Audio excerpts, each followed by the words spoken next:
Okay, so you want to link your YouTube account to your Google Ads account. Very simple, very easy. What you want to do is go into your Creator Studio, and then on the bottom left-hand side here, you click on Settings. You then go to Channel, Advanced Settings. You then click on Link Account.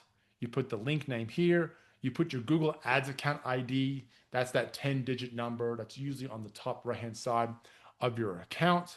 You put that in there. You hit done. Okay, already kind of done it right here. You hit save. And once you hit save, you then want to go to your Google Ads account. And then up on the right hand side here, you will see YouTube account link request. Click on view. And then this is it right here. Hit view request, hit approve.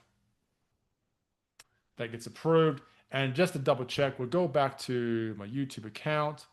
Right, we'll close it. We then want to refresh the page. And then we go to settings again, just to double check. Advanced settings, down, and boop, all done. And that's exactly how you do it.